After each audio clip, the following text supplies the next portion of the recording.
Good evening. It's Tuesday, the 1st of July, and here's what's making news around the world on World News Tonight. Policy shift. Trump officially ends long-standing US financial sanctions on Syria amid growing calls for diplomatic re-engagement. Leadership crisis. Thai Prime Minister Paetongtarn accepts Constitutional Court suspension amid growing political turmoil and coalition instability. Tech showcase. Humanoid AI robots compete in first ever fully autonomous 3-on-3 soccer match in China.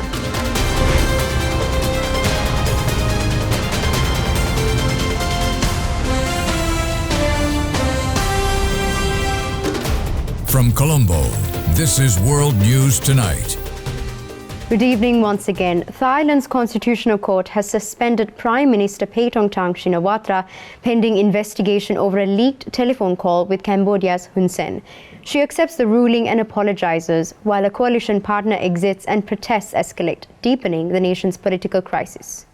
Despite her suspension by the Constitutional Court, Paetongtarn Shinawatra has publicly accepted the decision with a measured apology, emphasizing her ongoing commitment to the country. Speaking to reporters, she expressed regret for any distress caused by the leaked phone call, stating her intention to continue serving Thailand, albeit in a different capacity as a regular citizen and now as the newly appointed Culture Minister following the recent cabinet reshuffle. The lead conversation with Cambodia's influential former leader Hun Sen has been a flashpoint, accused by opponents of compromising national security amid ongoing border disputes. The court's acceptance of a petition from 36 senators accusing Paetongtarn of dishonesty and constitutional breaches has intensified scrutiny on her leadership style and integrity, casting a long shadow over her premiership's future. The suspension has had immediate and profound political repercussions. Paetongtarn's ruling coalition has begun to unravel, with Bhumijai Thai Party, one of the key coalition partners, officially withdrawing support, leaving the government with an unstable and razor-thin majority in parliament. This political fracture has emboldened opposition parties and civil society groups, leading to widespread protests in Bangkok and other major cities, with demonstrators demanding the Prime Minister's resignation and calling for fresh elections. The turmoil has also triggered investigations by the National Anti-Corruption Commission, which is probing allegations of misconduct and abuse of power linked to Paetongtarn and her administration. The political deadlock risks paralyzing legislative processes and further destabilizing an already fragile government, raising concerns among investors and international observers about Thailand's economic and diplomatic prospects. Paetongtarn's political challenges are compounded by the legal troubles facing her influential father, former Prime Minister Thaksin Shinawatra, whose ongoing court cases continue to shape Thai politics. The 38-year-old leader caught between powerful political factions and judicial scrutiny, navigating a landscape marked by a deep division and factional rivalries. With Deputy Prime Minister stepping in as a caretaker leader, the government is in a precarious transitional phase. The Constitutional Court final ruling in her case could lead to a no-confidence vote in Parliament, potentially triggering an early election or a major reshuffle of political alliances. Analysts warn that the situation could exacerbate Thailand's political polarization, making governance more difficult and delaying critical reforms needed to address economic and social challenges. South Korean President Lee Jae-myung and Singaporean Prime Minister Lawrence Wong agreed to upgrade bilateral ties to a strategic partnership during their first phone call, marking 50 years of diplomatic relations and pledging cooperation on technology, peace and regional stability. In a historic phone conversation yesterday, President Lee Jae-myung of South Korea and Prime Minister Lawrence Wong of Singapore affirmed their commitment to strengthening bilateral relations. In a historic first phone conversation yesterday, President Lee Jae-myung of South Korea and Prime Minister Lawrence Wong of Singapore affirmed their commitment to strengthening bilateral relations by elevating their partnership to a strategic level. This milestone comes as both nations celebrate 50 years of diplomatic ties, reflecting decades of collaboration and mutual growth. The leaders discussed broad areas of cooperation, including emerging technologies such as artificial intelligence, as well as initiatives to promote peace and stability on the Korean peninsula. The conversation also highlighted the importance of continued diplomatic engagement and senior-level exchanges between the two countries. President Lee expressed his intention to host Prime Minister Wong during the upcoming Asia-Pacific Economic Cooperation in South Korea this autumn. This event is expected to serve as a platform to further deepen economic and strategic cooperation, strengthening regional ties and complex geopolitical challenges in the Indo-Pacific region. Prime Minister Wong welcomed the invitation and underscored Singapore's eagerness to expand its partnership with South Korea. Both leaders recognized the significance of their countries' shared values and strategic interests, emphasizing the collaboration on innovation, trade and security. The upgraded strategic partnership signals a new chapter in their bilateral relations aimed at fostering sustainable development and enhancing regional peace in an increasingly interconnected and volatile global landscape. Taiwan prepares for its largest ever hung bomb military drills amidst rising tensions with China. Over 22,000 reservists will participate in 10-day exercises starting July 9th as authorities vow swift response to any Chinese provocations. The Hang Kuang exercises, Taiwan's annual military drill, will commence on the 9th of July and continue for 10 days, marking an unprecedented scale and length for the island's defense preparedness. Over 22,000 reservists will be mobilized to stimulate defense operations against potential military threats. Tung Chik Sing, head of Taiwan's Defense Ministry Joint Combat Planning and Department, emphasized readiness to respond immediately should the Chinese Communist Party engage in proactive military actions during their own exercises. Taiwan's government remains alert on increased Chinese military pressure, with Beijing viewing the self-governed island as a part of its territory despite Taiwan's firm rejection of unification. The Hang Kuang drills are designed not only to test combat readiness but also to boost morale and demonstrate Taiwan's resolve to defend its sovereignty. Civil defense measures including missile alerts and evacuation drills will be conducted simultaneously, temporarily suspending business and traffic in key cities such as Taipei to simulate real emergency responses. The military drills come at a time of escalating tensions across the Taiwan Strait, with China frequently conducting shows of force including military flights near Taiwan's airspace. Experts view Hang Kuang as a critical component of Taiwan's national security strategy, aimed at deterring aggression and reassuring both citizens and international allies. The exercise also highlights the ongoing geopolitical friction between the United States, Taiwan's key ally and China, raising concerns about a regional stability in the Indo-Pacific. Australian health officials in Victoria are urging 1,200 children to undergo infectious disease testing following the arrest of Joshua Brown, a childcare worker charged with over 70 sexual abuse offences involving infants and toddlers across multiple centres. This man, Joshua Dale Brown, as the childcare worker they've charged with dozens of child abuse offences. The 26-year-old was arrested in mid-May. 8 families were contacted last week by police and told more than 70 charges have been laid, including rape, attempted rape, sexual assault and producing and transmitting child abuse material. As soon as we identified his alleged offending, he was removed from the community. It's really scary that they're meant to look after your children and this is what's happened. It will haunt me forever. Then did something happen to my child? The charges relate to one childcare centre at Point Cook, but Joshua Brown's worked at another 19 spread across the city since 2017, and so police say their investigation is very much ongoing. 2,600 parents whose children may have come into contact with him got notes from police this morning. 1,200 of them were notified their little ones should be tested as a precaution. We are recommending that some children undergo testing for infectious diseases due to a potential exposure risk. President Trump has officially lifted most US financial sanctions on Syria, targeting state-run institutions, including the central bank, to support stability and peace, according to Press Secretary Caroline Leavitt. The decision marks a historic pivot, easing decades of economic pressure. After more than 20 years, Syria can rejoin the global economy. President Trump ended the national emergency imposed in 2004 that placed harsh sanctions on the country. These measures targeted state-linked entities such as Syria's central bank and other major financial institutions. This is in an effort to promote and support the country's path to stability and peace. The order will remove sanctions on Syria while maintaining sanctions on the former President Assad, his associates, human rights abusers, drug traffickers, persons linked to chemical weapons activities, ISIS and their affiliates, and Iranian proxies. Damascus welcomed the decision. The country's foreign minister said it marked a major turning point and the doors to long-awaited reconstruction and development are opened. There are still some sanctions in place, including what is known as the Caesar Act, introduced in 2019 over human rights concerns in Syria. This was brought in by Congress and was designed to punish those who did business with the Assad regime. While the US said it wants the war-torn country to rebuild, American officials stressed they would not be nation-building or dictating how Syria should function. In addition to President Trump's decision, Israel said it was open to establishing diplomatic ties with Syria. Israel is interested in expanding the Abraham Accord circle of peace and normalization. We have an interest in adding countries such as Syria and Lebanon, our neighbors, to the circle of peace and normalization while safeguarding Israel's essential and security interests. Israel added that in any talks with Damascus, they would retain control of the Golan Heights. The territory was seized by Israel following the Six-Day War with Syria in 1967. Let's go in for a short commercial break. More world news coming right after this.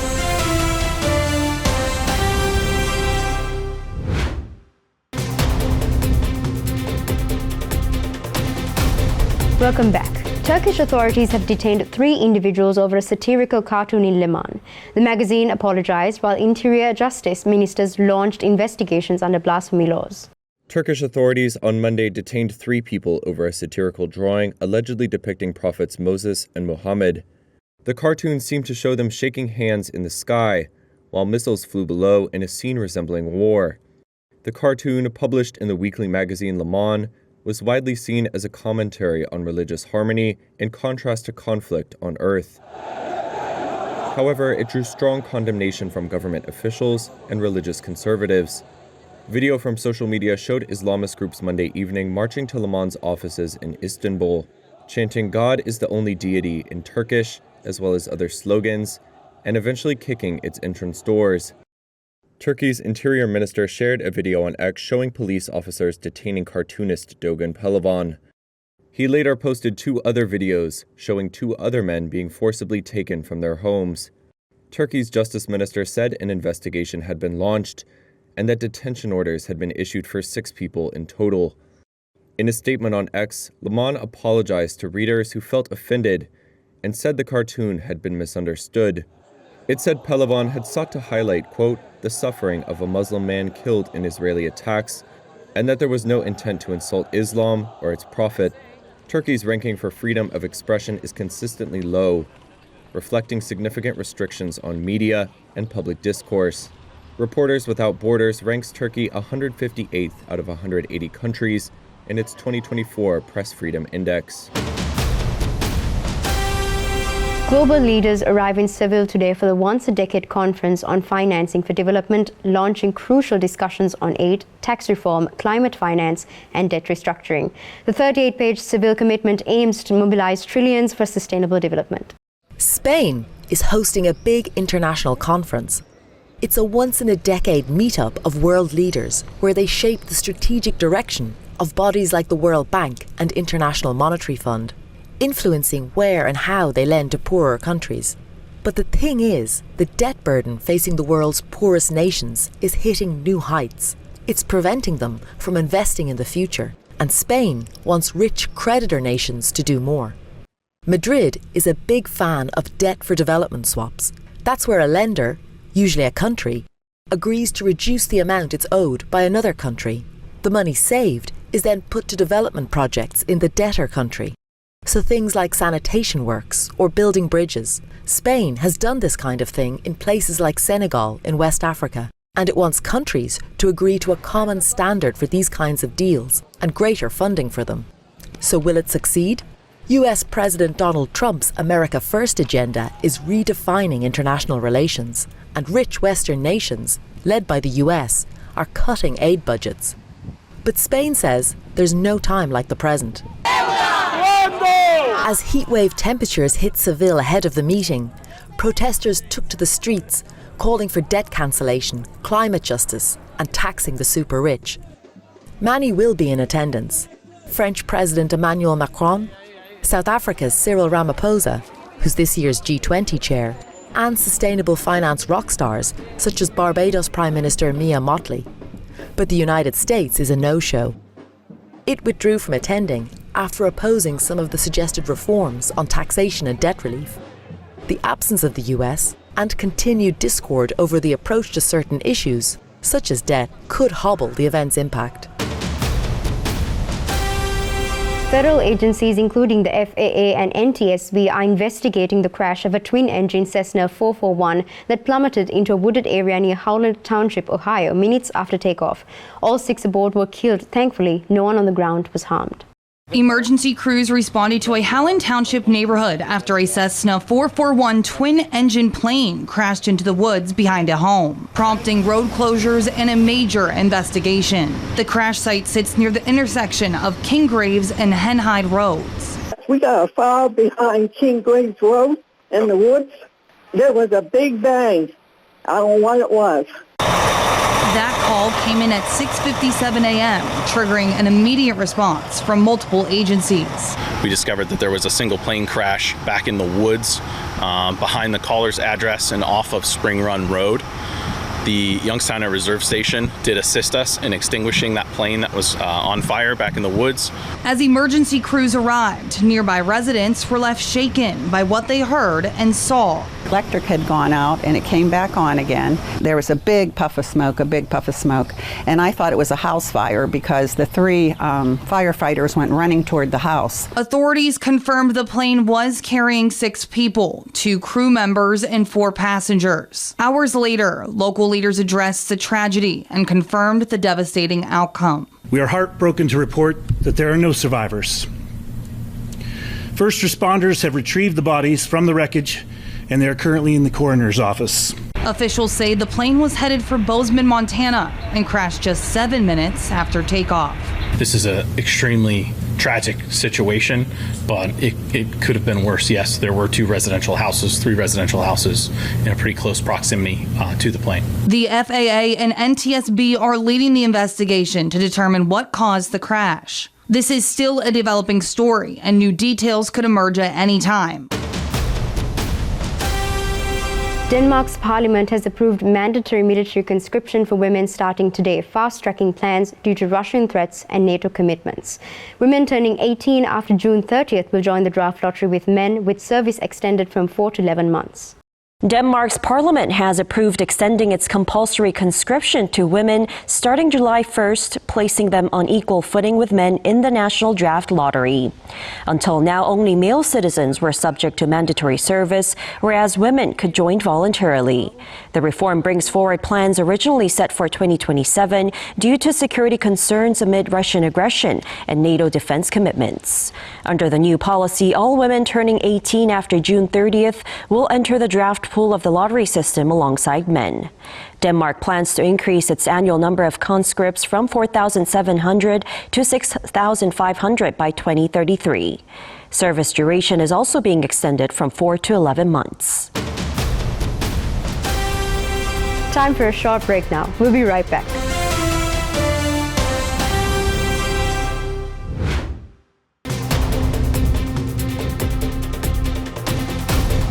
Welcome back. China hosted its first fully autonomous 3-on-3 humanoid robot soccer match in Beijing's Yizhuang Development Zone.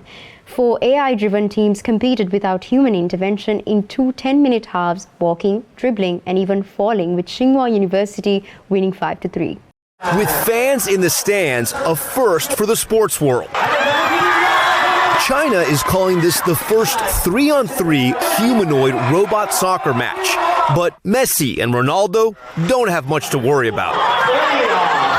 These athletes seem to putt around, excel in face plants, and headbutting one another. Some even had to be carried off the pitch. But it's not the athletic play that is world class, it's the technology. China claims all these robots are AI-driven without human intervention, programmed to do push-ups, walk uphill, and withstand a straight shot to the chest. Even designed to stand up after falling, equipped with sensors to help find the ball and navigate the field. Sort of. College teams reportedly built the robots, with one taking home a trophy after scoring the most goals. The World Cup? It's not. But for one Chinese college, glory in the Robo Cup. Airport workers at Pittsburgh International Airport launched a determined search after April Schmidt realized the 1.25-carat diamond from a 34-year-old engagement ring dislodged during baggage claim. After hours of searching beneath the carousel, they miraculously recovered it. April and Eric Schmidt married 33 years this fall. It turns out they got engaged on Friday the 13th in March of 1992. They would then get married on Friday the 13th that November. And listen to this. April, recently flying home to Eric after a long work trip, landing at Pittsburgh International Airport. It was Friday, June 13th, just a few weeks back. 30 minutes into her drive home, she realized something was missing. She had her ring on, but there was no diamond in it. She rushed back to the airport, retracing her steps around the American Airlines baggage claim B, but she knew it wasn't good. And she realized her luck might have run out on Friday the 13th. But 6 airline service technicians, Tom, Steve, Lindsay, Brad, Sean, Court, all using flashlights to search that carousel, but the diamond nowhere to be found. She would go home, but those workers reassured her they wouldn't give up. Hours later, sending April this photo, they had found the diamond. And this is the moment April gets the diamond back. Wow. Incredible. Those technicians proud and proving that Friday the 13th isn't so unlucky after all. Here's Steve. The expression on her face and that, it made it all worth it. And with that, we come to the end of today's edition of World News Tonight. With the hopes of seeing you again, I'm Selena Jaitilaka, and we leave you tonight with the visuals of an anonymous artist exhibit of mice-sized buildings. Also, don't forget to send us your feedback through email at feedback.ad24english@derana.lk or via WhatsApp at 076-805-7933. Anuradha Vikramasinghe will be joining you next with the Nightly Business Report. Thank you for watching and have a great night.